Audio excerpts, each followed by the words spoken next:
Welcome to the show, Brain Health Unchaining Your Pain. And I am so excited, although really honoured, and looking forward to an amazing conversation with the wonderful Chris Ross. Welcome to the show, Chris. Yay! I'm saying, you hear the cheers, right? Or the people throwing banana peels at the screen. But no, I'm honored as well to come on. And anytime I get to share some space with you is always a good day. So Oh, thank you. thank you. So for those that don't know Chris, he is the founder of Windjet Studios, or windjet.com.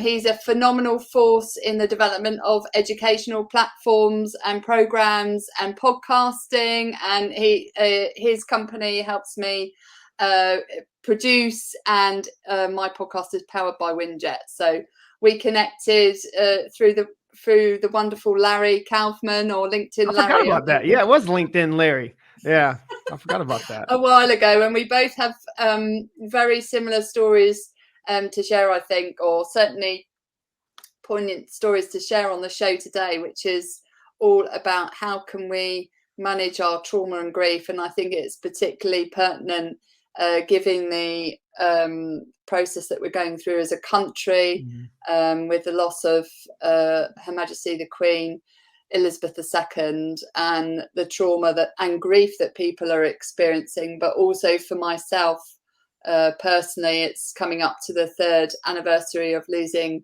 my dad, and so I know, Chris, you've experienced personal loss as well yourself. So we've come here to share our stories and share how we've overcome well, you can't really overcome it, how we've learned to manage the trauma that we've experienced and the grief that has followed from the loss of loved ones. Right. And we want to share this out to you to really help the audience know that you're not alone in this, and that there are ways and means in which you can support yourself. Chris, is there anything you just want to bring forward from your perspective? No, thank you. And I know it's kind of one of those topics where you want to lean into and be excited to address, but it's very uncomfortable because, even when we're having a conversation right now, to still be aware that people are tuning in and people have their own experiences, and understand that you're entitled to your own experience. And it's okay to be where you are, but having an understanding about the stages, most importantly, grief, and coming to acceptance is very difficult, because even if you have a path and you have just two different paths, like your path might be this way, and then you have your own experience, and you can't just get there, right? You have to go through it. And it's a process, isn't it? Yeah, it's a process.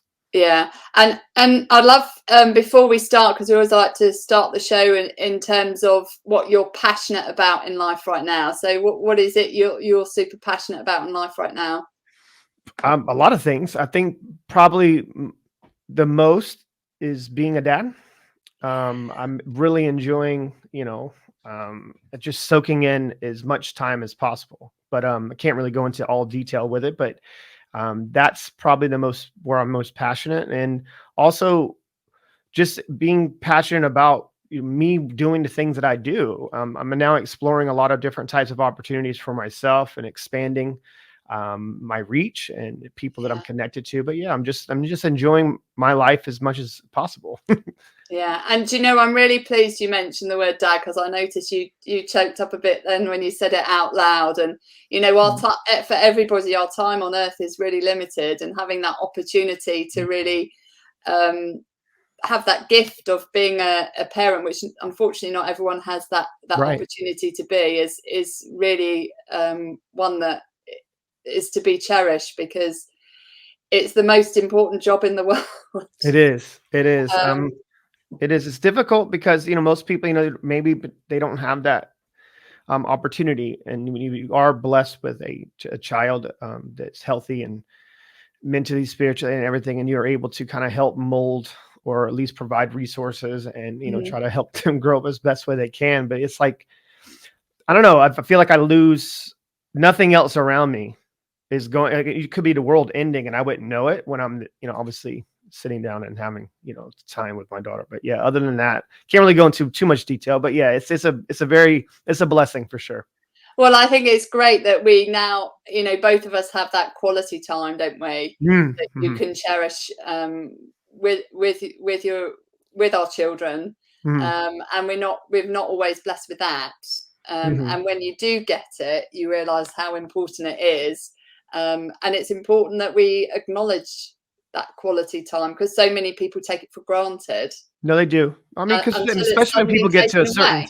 right, and I think when certain people, didn't mean to cut you off, but certain people get to a certain status or in their life, or they might be an entrepreneur. It could be they're working a full-time job somewhere, and they're trading time for money, whatever they do for a living, and you kind of get to the point to where you're reactive at life, and you get into a Yeah. routine, and you're not spending that quality time. I know for myself, my dad worked 2 jobs pretty much his whole life. Not because of the fact that they didn't have any money. It's just that childcare back then was it was expensive, like especially insurance. My older sister was handicapped and she had complications when she was being born, my mom. And so he had to work double to be able to pay for, that Cool. type of level of insurance. Because, the UK is different, here. Mhm. You have healthcare that is provided for you, NHS. Well, that's not the Yeah. case in the States. You have to pay for that. And Yeah. if you don't have great insurance, then you are left in a really difficult situation. So I remember my dad working as much as he was. I didn't get the, obviously the attention from him. Granted, I had great grandparents that lived right next door, and that really helped. So, Yeah. but just being present and spending as much time as possible.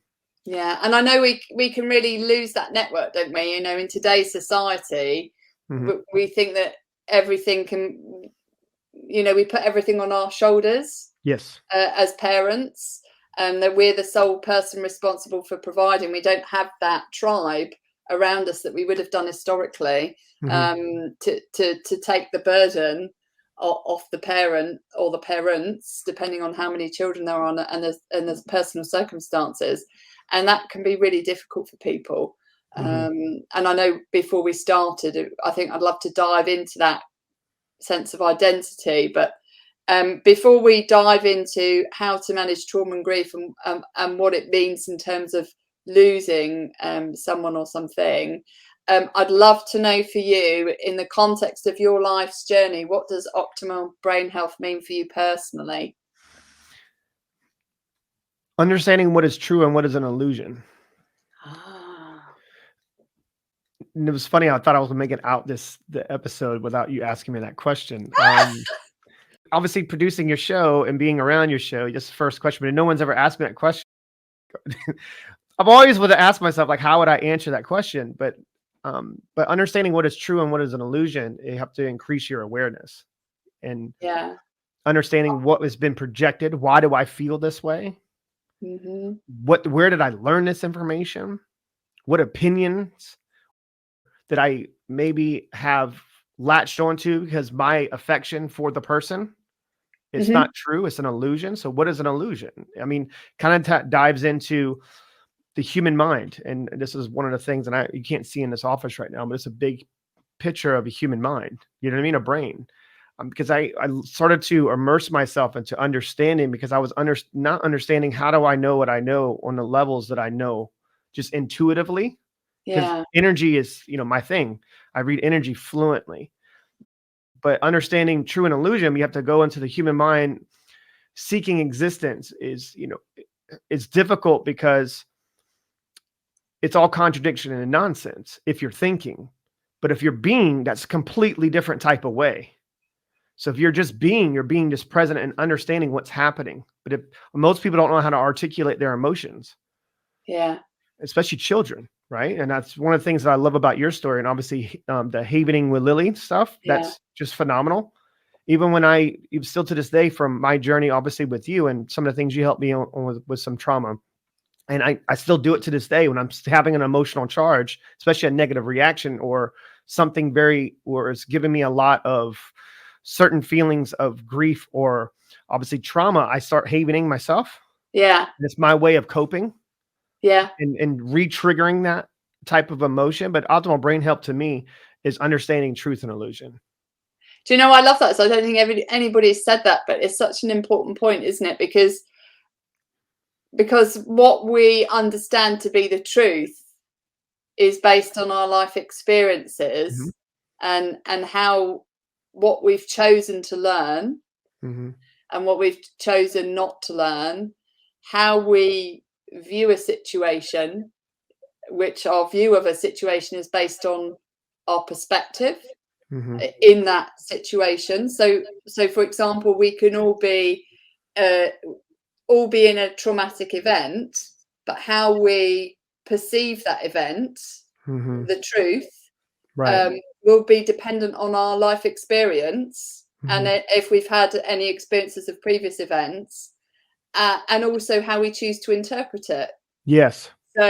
So there's such a complex aspect to what is truth, and there's also such a complex aspect to what is illusion in the context of our brain health, what isn't true, and how do we disentangle that in the context of moving forward in life with truth and living our own truth versus living a life where we a lie, basically. 100%. And I love that with the way you broke it down for the listeners, and I hope they really grasp the concept on how complex it is.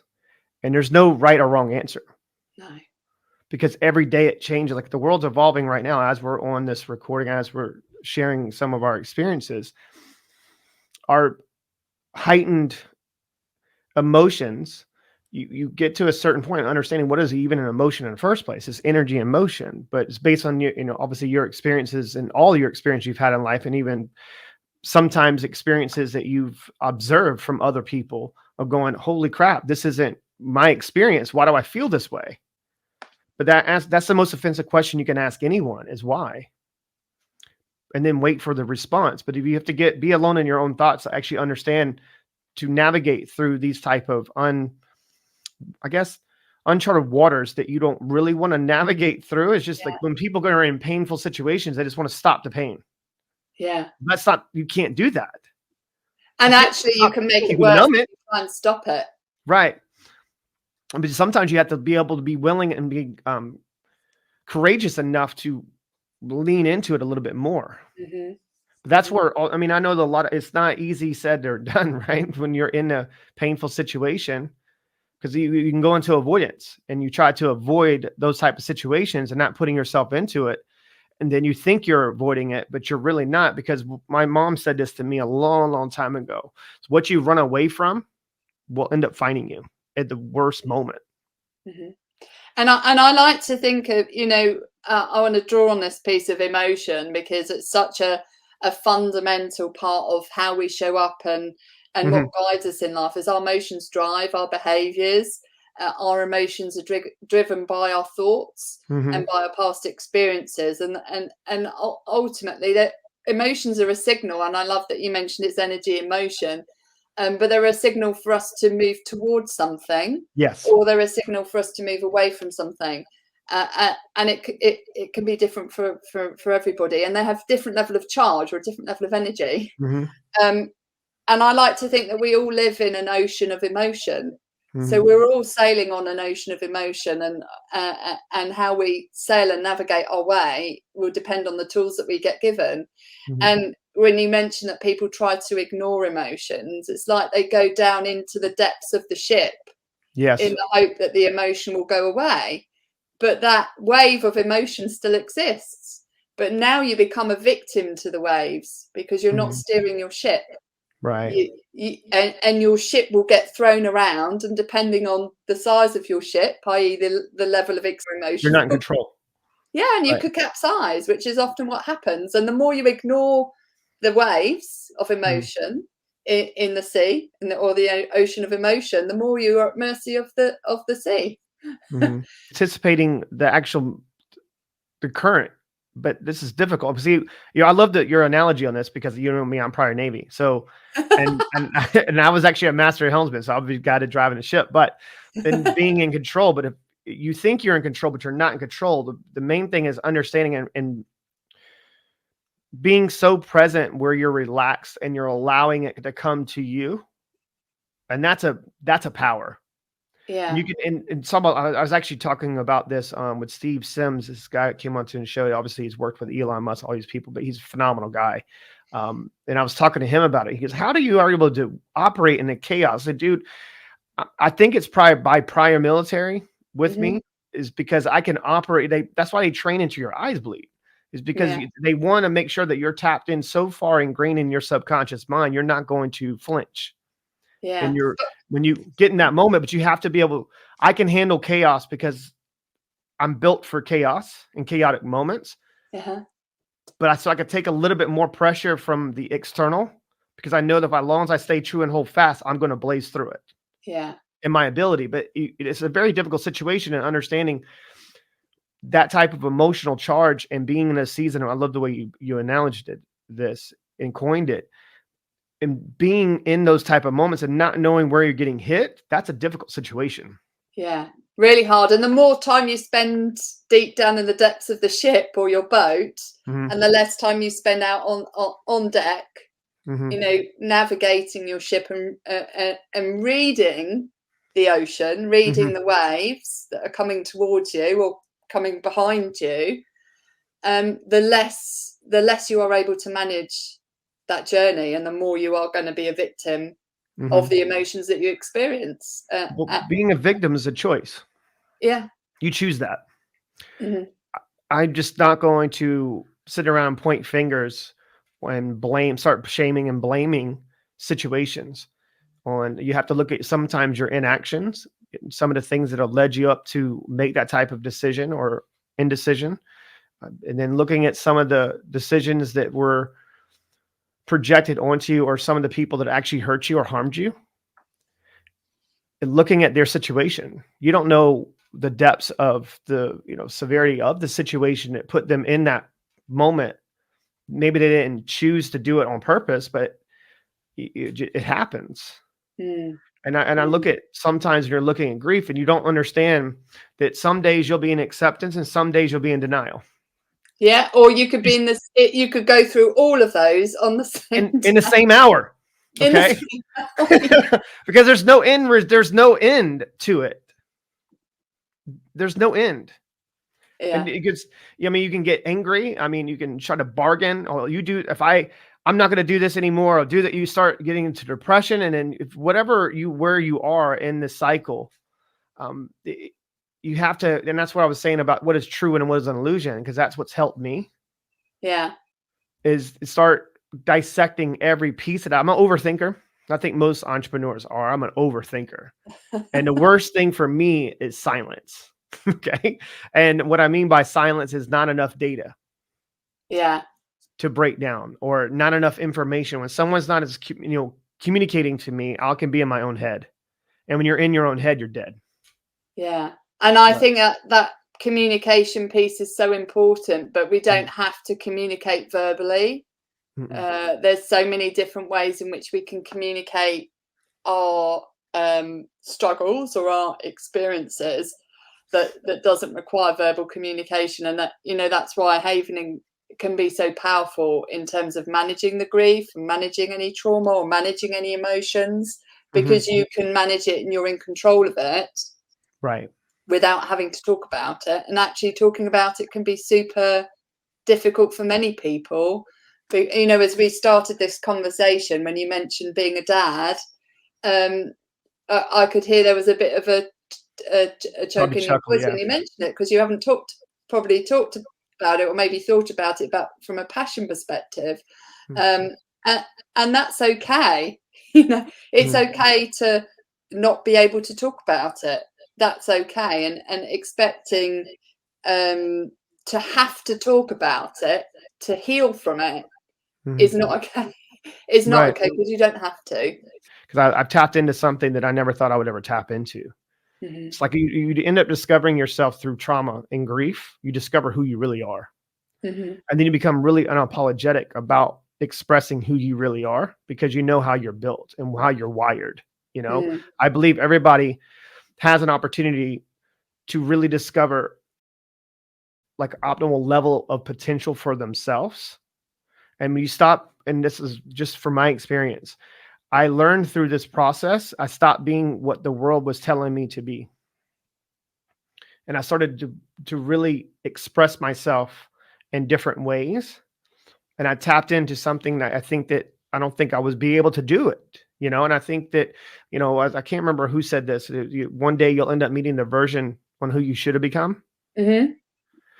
I don't know how true that is. I've never died. I mean, I don't think, you know what I mean? So, no, I think you do end up finding that person that who you want to become, or who you know, I think we grow into that person that we want to be, but only if we take the time to understand who we are.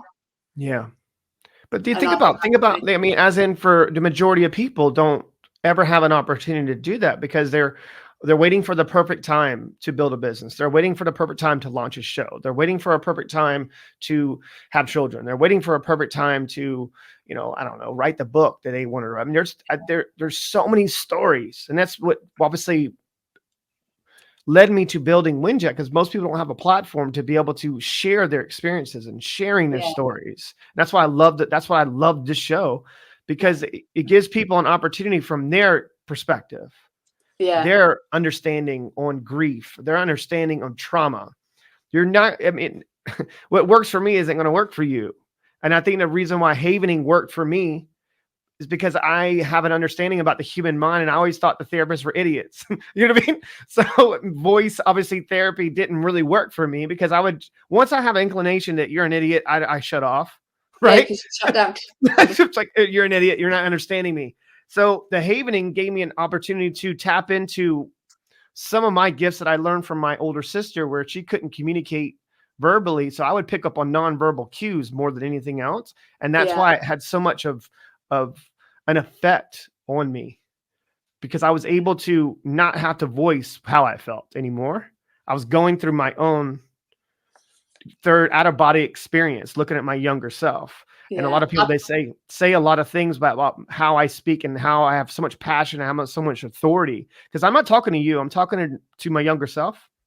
Yeah. And that's who I'm really trying to reach. I'd love to dive a little bit into your story, but before we do that, I just want to explain to people that, you know, when we talk about managing the trauma and grief in terms of loss of something or someone, we're not necessarily talking about the loss of a person. Yes. It could be the loss of an emotional attachment. So I like to think of the 4 quadrants of well-being. So we could lose that emotional attachment to somebody or emotional connection. We could lose physical connection to somebody or something.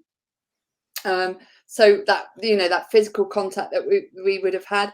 We can lose the mental connection to someone or something. Yeah. So that cognitive stimulation that we would have had. And we can also lose a spiritual connection. So that connection to our values, our core values, our beliefs, what we're passionate about in life, what our purpose is in life, what our identity is in life, how we identify with ourselves.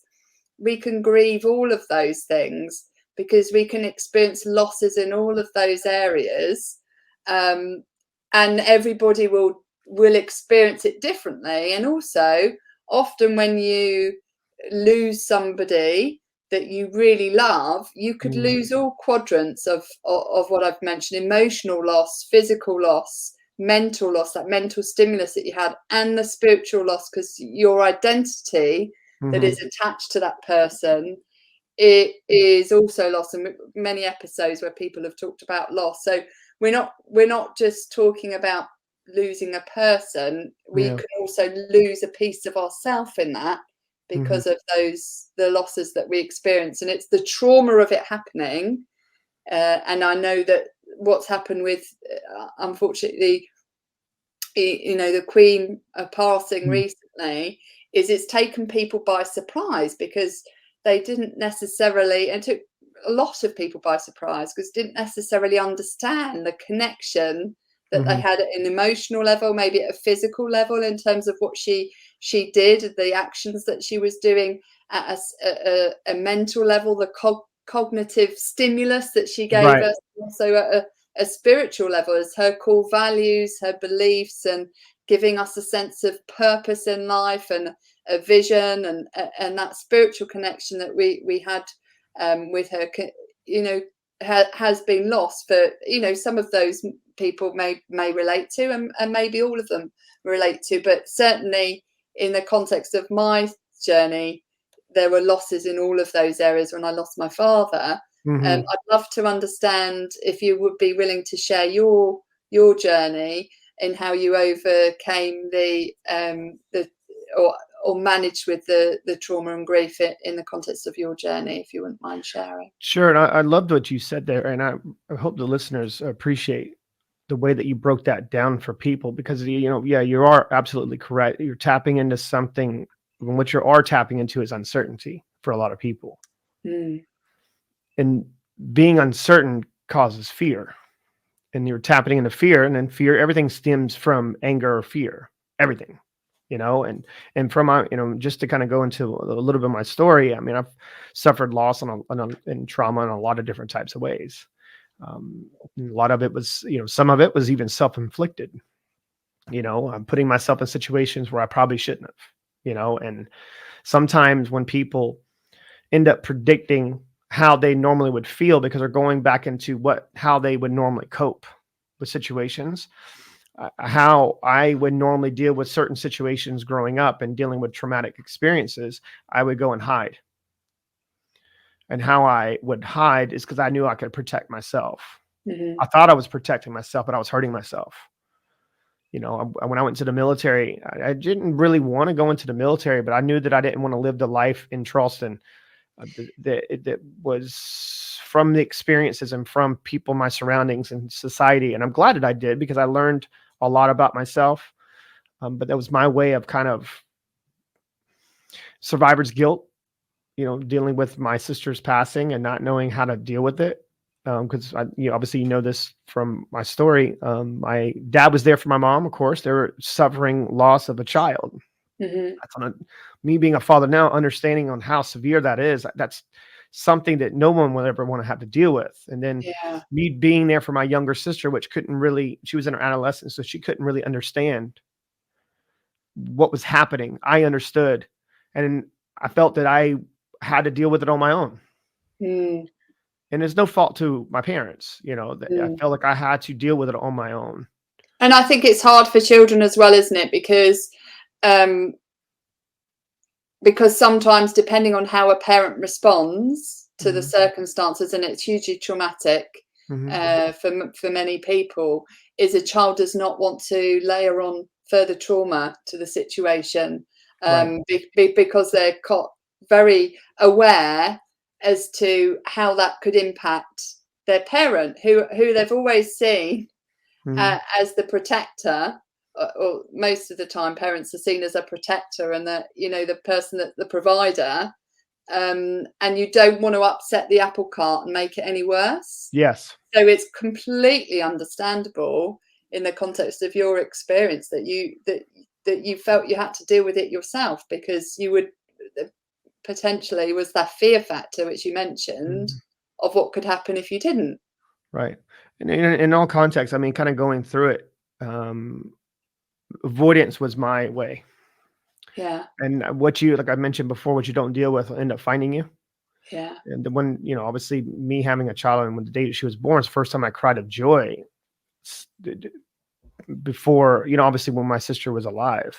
Yeah. So, and that kind of like, that goes into a whole different rabbit hole of not experiencing joy and acceptance and accepting. I couldn't accept things. Like if someone buy me a gift or something, I just couldn't accept even a compliment, because I didn't feel worthy enough to accept it. You know what I mean? And that's a deep cut. And it takes a lot of courage to go deep inside of yourself. And I feel, that's what I was saying, that I feel like it's supposed to happen, of me going through this type of journey and discovering more about myself.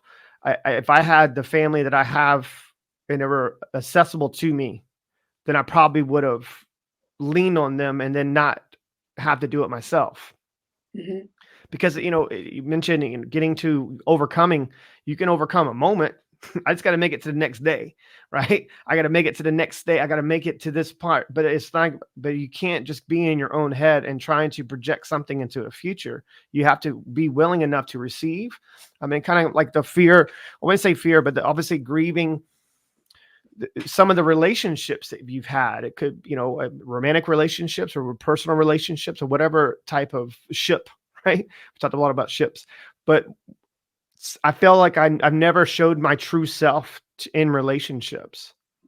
It was the mirror of what I thought they wanted me to be. And you lose yourself. And that loss, you end up losing yourself in relationships. I mean, show of hands, anybody has ever done that? You don't recognize yourself, you know? I don't recognize myself now. Because if you looked at back when I was obviously in my previous relationship, I was probably 70 pounds heavier. I don't, you know what I mean? I was hiding. And I think I wanted to dive into that just a little bit. I don't want to dwell on it too much, but sure.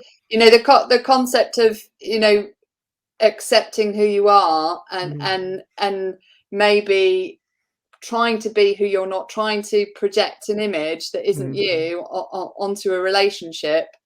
What happens is the emotions that we're actually experiencing, we have suppressed, and our body keeps score, you know, and when we don't look at what's happening outside in our ship, we take on water because the waves keep crashing in. Those emotions are still happening, and we take on the water of those emotions. So what often happens, certainly in your case, and for many other people, is we hold on to those emotions, but we hold on to them in the context of weight. Even somatic markers. Yeah. My trainer, 𝙁𝙬𝙬𝙗𝙬𝙬, shout out to her, love her to death. She's really helped me on, I think she's pretty much, people say that she's a fitness coach and all this stuff. She's not. She's a self-care advocate. And some of the things that she helps her, you know, so many people with is learning how to truly love yourself. Yeah. And I was standing up and doing some type of exercise. So I had to learn a whole different way of working out. I mean, I boxed growing up, you know, all my whole life, and even boxed in the military. And I've never been overweight before. Yeah. So I had to learn a whole different way of working out. So that's what she's helped me with. But I was standing there and she was doing some type of flexibility thing. And I had a somatic marker on my right shoulder. It was tilted. It was like I was carrying the world on my shoulders. Yeah. And when you start removing certain type of resistance or trying to resist, just kind of let it be. When I started losing, it just all fell off of me because I started mentally getting better. Yeah. And going through that process, obviously I will be bleeding in a ditch somewhere and never ask for help. That was the previous me. Right. No one will ever know. I even with how I would introduce myself to people, like, well, how are you? I'm always good. That's a lie. I'm not always good. I'm not. Les Brown's one of my favorite. Actually, he is my favorite motivational speaker. He talks about, I love Les Brown. Highly favored. What is that? Highly favored, or is that under favored, or whatever? However he says it. But predictable, right? And people are normally predicting certain things because they're just wanting to feel something. They know that they're going to feel this because history is proven. And that's where I see a lot of people or even in relationships, they end up dating the same person over and over and over. It's a never ending habitual cycle, dysfunctional cycle. Yeah. And that's the person they were attracted to. I mean, even I went back and I had to, obviously anchor certain emotions with certain experiences in certain places, because every time I go to this place, I would think of something. Yeah. It's important. I even went back to the airport where I dropped my parents off and reliving or re-anchoring a different emotion to that of not feeling like this the next time I go. Yeah. Yeah. Which Powerful. is huge. Which Powerful. is huge. And I think it's really relatable in terms of the context that we're at now in the, in the status of this country and also the world, in terms of what so many people have been triggered by what's happened. And they don't understand what's happening. Yeah, 100%. Or also because it's relatable to something that's happened to them. So, for me, it's like losing a parent for me, because I lost my father not too long ago. And all of the emotions surrounding the loss of my dad and what he represented an emotional level, at a physical level, his presence, at a mental level, how he was and I didn't really learn a lot from. I learned so much from following his passing that I didn't really understand how great he was at the time that he was alive. Isn't that one of those it's heartbreaking? Yeah. And I mean, I want to flip the questions on it. I don't want to do it to you because it'll end up happening. But when this is the third year, right? And I loved how even when you sent me a message, and I was so happy that you sent me a message asking me to come on talking about this, especially how much he meant to you, right? And then the stuff that you discover. But when you get to about 3 years and they say get easier, and the reason why I want to ask you this question, because I know what my mom says, but does it get easier for you every year, or does it I think sometimes wouldn't you feel it, just feel that time of the year coming up and knowing? I don't know if it gets easier. No. I don't know if it does, and I know people who've lost loved ones where as time goes by, it can get harder because they are losing the memory. That time stretches, doesn't it? And so they feel more and more distant from the person that they loved. I don't know if it gets easier. I think my reflection changes, so I'm very great. I mean, this show wouldn't be here if it wasn't for my dad, actually. So I think I've just become more grateful for what he has done.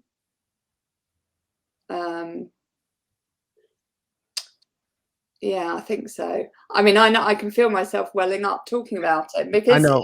I know it's an uncomfortable situation. Yes, even when you're doing it, I'm havening for you. And I was havening under the screen because it's really hard to talk about it, and and that's okay.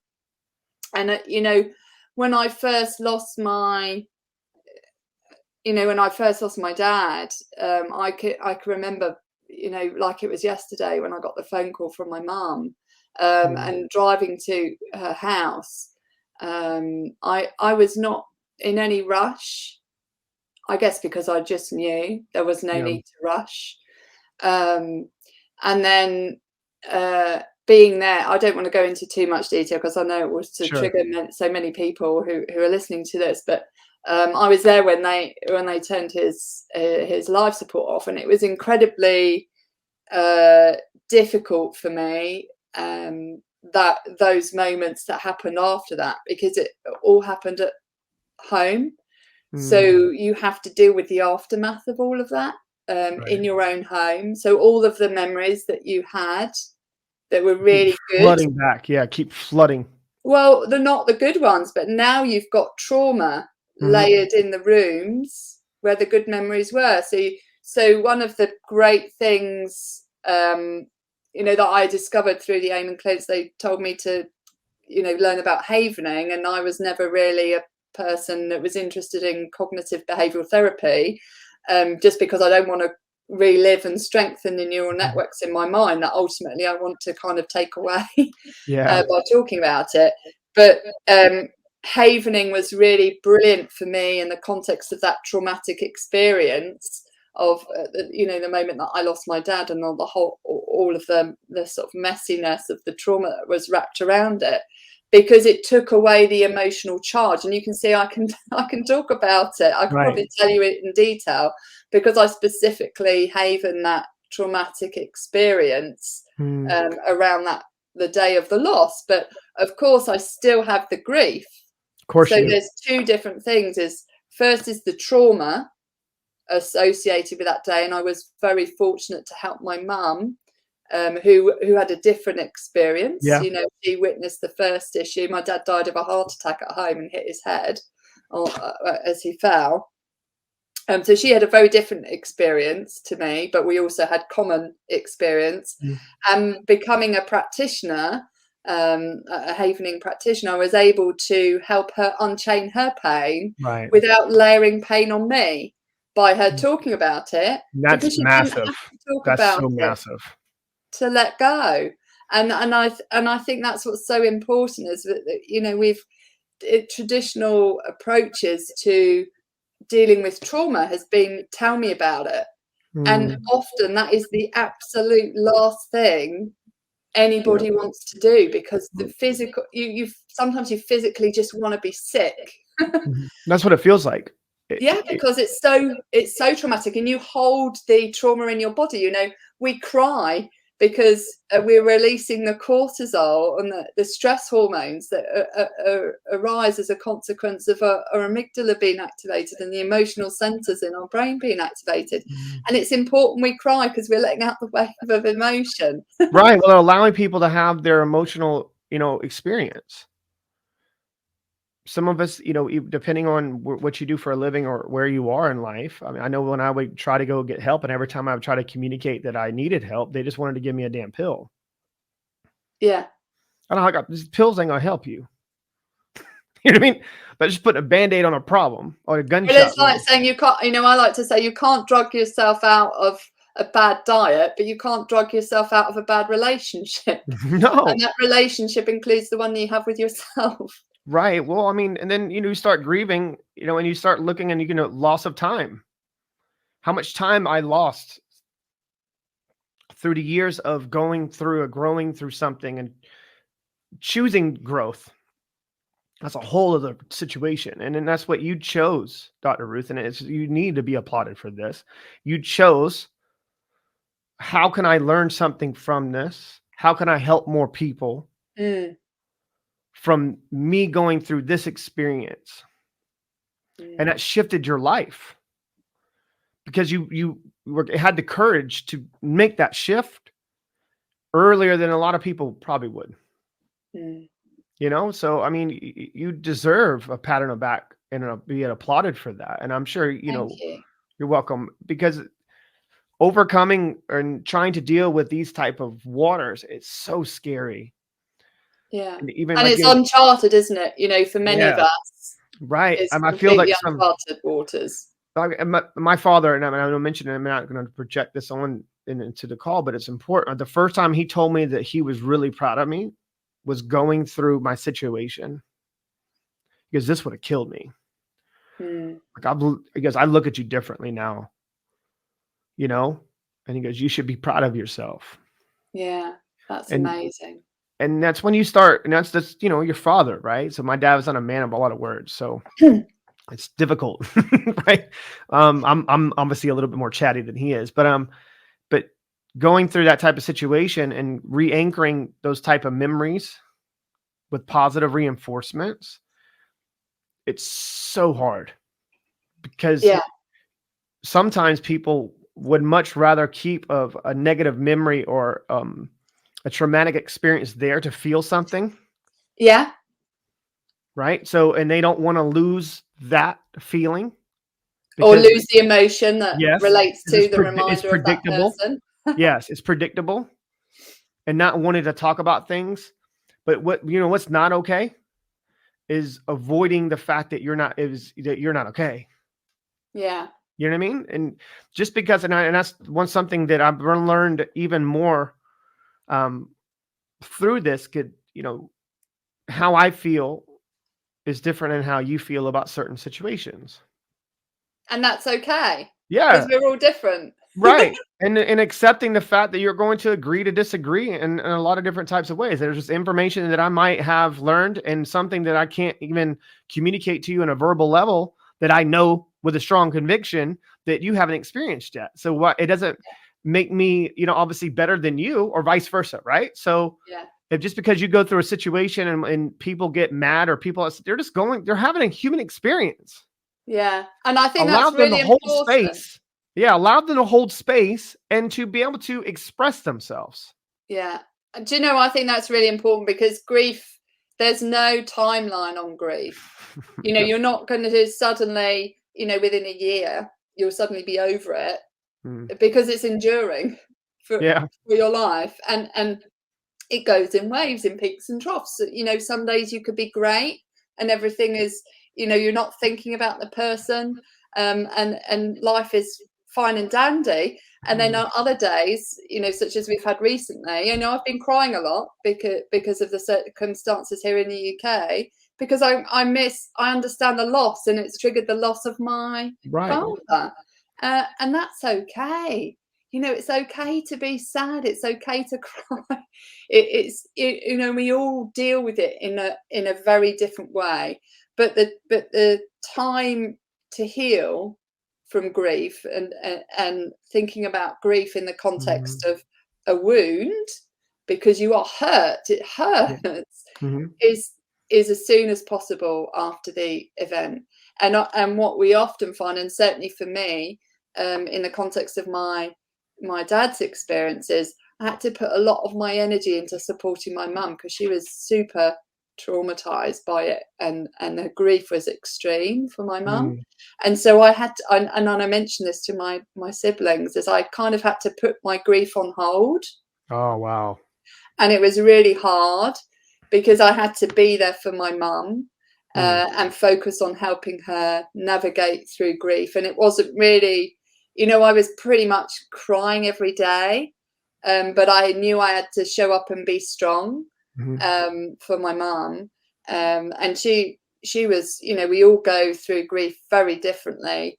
And it was, for me, really hard. And I'm sure it is for some other people who've been in similar experiences, because often when you lose a parent and there is another parent present, a lot of people, and it was for me, go, I'm so sorry. And they talk to your parent that's next to you. I'm so sorry for the loss of your husband. Right. Like you're never there, and that you've not lost your dad. Yeah. Like, and you're like, well, I've lost my dad and I knew him all my life. But people just focus on, you know, the loss of, and they'll do it, and they'll do it for, and they'll do it just for a little while. Like, I mean, I don't know how it is in your household, but I know that in my culture, being Italian, like what we would do is they would flood you with food, the family with food. You know what I mean? Putting stuff in the freezer, and then after that happens, okay, back to normal. You don't realize that how quickly people will forget. Yeah, really do. Yeah. And if you can get caught into that type of way of thinking about it, I mean, and I'm the ones that are really going to be grieving, and the ones that are really going to be hurting, and the ones that have the most affection for you, you know, and I don't want to be forgotten. I want to be championed, and I want to be talked about in a certain way. So if you're living life and you're understanding, you know, how they lived and how they went about life. I mean, some people, when they get to a certain spot, and granted for you, your dad was a wonderful person, but think about also grieving if your parent was a piece of, you know what? Yeah. Yeah. You still have to grieve, though. You still have to grieve. So, and it's really easy to think about grief and trauma, but what if they're grieving and you suffered a traumatic experience from someone that wasn't good at all, but you're still grieving. Yeah. You know, you still have to go through denial, anger, bargaining, depression, and then obviously hopefully, if you're lucky and you go through the pain, acceptance. And you know, I just want to draw on that, because you could be grieving the loss of not having the attachment. Yeah. Right. Or even getting to the point to where you regret. Like, man, I wish I, you know, shoulda, coulda, woulda bullshenanigans. Now you're in a point of view conversation in your mind. Yeah. Yeah. And you know, depending on your circumstances will depend on the charge, because we talked initially, didn't we, that emotions have energy. So you could have a fairly limited charge associated with that emotion, or it could be enormous level of charge, depending on your past experiences and your level of attachment or connection to what you have lost. And the stronger the connection to what you had, the more likely, the stronger the emotion to the loss. That's a whole other ball field, right? For people to, and I hope really people to understand. And what we're trying to talk about is very difficult to talk about, but the more that we talk about it, it makes things easier. Yeah. for those who can understand, because as we're talking right now, someone's tuning in and listening, and they're imagining their situations. Yeah. And I think when people listening, there's two aspects to this. One is the trauma of the situation, and the second one is the grief associated with the change in the situation. And we can talk about COVID. There's so much trauma and grief wrapped into a complete, we had a point in time where life was this, and now we're in or this, as it were, and now we're at a point in time where life is this, and it's completely different. Right. And a lot of people have been traumatized by the event or events, depending on how their family has been affected, and then they are grieving the loss that they had going forward, and having to find a new identity because their identities had to shift. And some people may find it really hard to find that new identity. Well, sometimes you're not going to be able, in seeking something or the new identity or even understanding, it's going to come from raising your awareness. If you're not raising your awareness around you and understanding what, goes back to the first thing I said, truth and illusion. I didn't know how I didn't predict that I would say that, but that's how I felt at that moment. It's understanding what is true, what is an illusion. Like, why do I learn it? Where did I learn this information? Why do I feel? Why is my go-to this? I mean, you start to understand who you're not. It was what led me to understanding, discovering who I was. Who I really was. Yeah, and you might have to peel back the onion layers to find out what's at the core of you, because you may have built up lots of layers that isn't actually you. Right. It's like putting loads of coats on, isn't it? Right. To disguise yourself, and actually not taking the time to strip it back and look back at your true self. Right. Well, sometimes the scars that sit beneath all of those layers. Right. I was actually talking to someone. It was about 2 weeks ago, and I can't remember the talk. They shared it with me, and I have to share the clip. But the guy was talking about sometimes when people are wanting a certain type of relationship in life, right? Spouse or whatever, right? Romantic relationship. They've been running their whole lives. They're not ghosting you. They're not they're running away. And when they get exposed, fake gets exposed to real, they tend to run. And I mean, I'm speaking to those out there that are holding up different versions of themselves, and it's not a true, authentic version. Those masks will drop. People don't do things once. You just got to pay attention to patterns, right? Yeah. They don't do things just once, okay? It's a pattern. And when you start understanding those patterns, and then also the mechanisms and some of the motives around that, I'm not saying you can manipulate, but you start to have to manipulate your own, even a perception of your own reality, and you start thinking you're crazy. I'm hoping this makes sense. Yeah. Because that's where I started looking at certain situations through different lens and going, that makes more sense now. Yeah. And do you know what was really helpful on that, in terms of looking at through different lenses, to write it all down? Yeah. It is to get it out of your head and onto paper. And then you can look at it from a much more subjective way. There's loads of studies around this, but it is, especially in emotions, in a context of emotion. And you mentioned the why. So every night I write down why, what are my emotions? And then I get curious with them, not furious. Why am I feeling that way?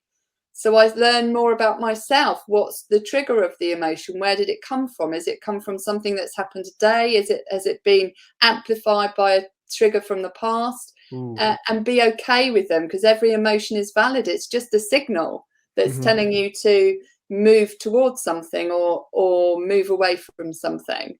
And so we have to acknowledge that anger is a great emotion, because we can use anger to propel us forward. It's a phenomenal emotion. It's incredibly powerful, but we can also use it against ourselves and get angry on ourselves, rather than use it for the greater good of us and the people that we connect with. So, that's powerful. So important. That's so powerful what you said, and then using anger as fuel. being angry. It's a lot of people, they try to say that, you're an angry person, you're expressing, no, just the way that you're receiving it isn't the way that you want to receive something. Right. So, but using your anger and then turning that into recyclable energy, that's the ticket. Because people, they either get motivated by pain or pleasure. But they want to maybe say, oh, I get motivated off of pain, or I want to be motivated off of pleasure. It might change for you, but knowing your true self and then tapping into that button when chaos is happening, are you going to be willing enough to stand up for yourself? And most people are suffering maybe the loss of their true identity and loss of themselves and control. But at some point, you're going to have to make a decision. Do I want to live the life that I deserve, feel that I deserve to live? Or am I going to do what everyone else is telling me to do? And it takes a lot of courage. Yeah. What would you say, Chris, this show's all about brain health, unchaining your pain. What would you say was the top tips from your perspective in how you managed to deal with the trauma, and maybe separately the grief of the experiences you've been through? What have been the most useful things for you, firstly from a trauma perspective, to help you work through it? That's a powerful question. In terms of my experiences, I believe if I can share any tip with someone, is learning or addressing the problems at hand and not running away from it. These are opportunities. Like when I share things with people and my experiences, and maybe it could be business, it could be whatever, right? And people always want to ask. I'm like, listen, you're going to have to walk that for yourself. I'm just a finger pointing down the trail. But what you don't deal with and what you avoid will find you. And it's going to find you in a moment. In the moments that are going to be so critical for you, that is the deciding factors of, you have pivotal moments in your life before this and after this. And that's where it's going to find you. And that's really powerful. Thank you for sharing that. And what would you say in terms of working through the grief process? What would be your piece of advice for people struggling with grief? I would say it's okay to reach out to people that you want help from, but it's better to reach out to people that sometimes you don't feel that's going to help you. Because think about this right now for a second. For those who are really struggling and dealing with it, but you don't want to feel guilty about dumping that onto somebody you care about. And I know that for myself, they don't deserve for me to dump my baggage onto them. Do you know what I mean? Yeah. So reaching out to people like yourself that went similar paths, and they're really here to inspire those to address what people don't want to address. And I think that being open to try to look at different ways of coping and overcoming your situation. Yeah, I think that's really important. And just in terms of my experience, I think just to acknowledge that it's a process, and it when you're going through grief, it will be different for you every day, and whatever the day presents, that's okay. But if you're grieving the loss of something, is to focus on the positives that you've had. That was super helpful at the beginning. Is to draw on the positive memories to work through that initial stage of grief, and also to be grateful for what you have in the day. Yeah. So one of the most profound things I did with my mum was we would reflect on, when I was driving her back home each day, is we reflect on the positives of that day. What made today great? Because we can get so consumed by it that we think life is too difficult to carry on with.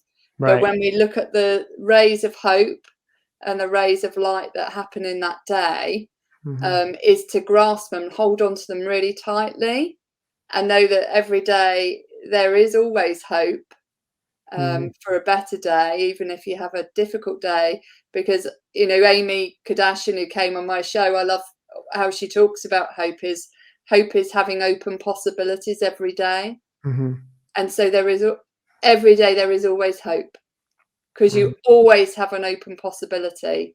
There's always something that you can do that's within your control to do to help you through it. And if you feel that you can't, is, as you mentioned, Chris, is to reach out to people, and don't be afraid to, because someone will have walked the path before you, and will be able to guide you and show you the way. Right. God, that was so powerful, the way that you said that. And I love that the way that you look at it, and just starting with gratitude. And what you focus on will end up what you end up manifesting. I'm big on this. And if I focus on all the negative, the only thing I'm going to see is negative. But I love the way that you're looking. Okay, let's talk about the good experiences. And then you look at those areas of opportunity. And those areas of opportunity are there for everybody to focus on. And this is a very difficult type of topic for those who are tuning into this. But if you reach out to anybody, and try to share your experience, and then the more that I feel like I'm helped by somebody directly or indirectly, is the more that I'll help somebody else. And I think it's important that people share, because, you know, sometimes we feel that we are alone in the trauma or in the grief that we're experiencing. But the more people share their stories and feel they're able to, the more people learn that they really are not alone, and somebody is there for you. And I know you mentioned Les Brown, didn't you, who's an amazing, phenomenal motivational speaker. And I love one of his quotes is, "Ask for help not because you feel weak, but ask for help so that you may remain strong." So with that in mind, Chris, how can people get hold of you, reach out to you for any support that they need? Right. I'm pretty easy. Just go to winjet.com /Chris Ross. There we go to any type of social channels, Lord Chris Ross. It's kind of funny every time I say it that way. But yeah, I'm really easy to get in touch with. Just find me on winjet.com and join the community, and you're able to discuss and all kind of different things. We have the video calls, audio calls. There's another component, obviously, inside of Winjet that we've actually built with the apps. It's going to be so much powerful. So giving people a tool to polarize our message and connect with those they never thought they would ever connect with. So it's the easiest way to get in touch with me. Thank you, Chris, so much for your time. And, you know, we talked about havening. If you need to reach out to me in terms of support to get help from unchaining your pain from the trauma that you may experience or the grief, then all the links to that are below. Chris, thank you so much for your time coming on this show. It's been an absolute pleasure, as it always is. And remember, everybody, this show is all about brain health, unchaining your pain. You're not stuck with the brain you have the power to make it better. And Chris has been wonderful here to show us how we can more effectively manage our trauma and grief. Thank you, Chris. It was pleasure's all mine. Thank you again.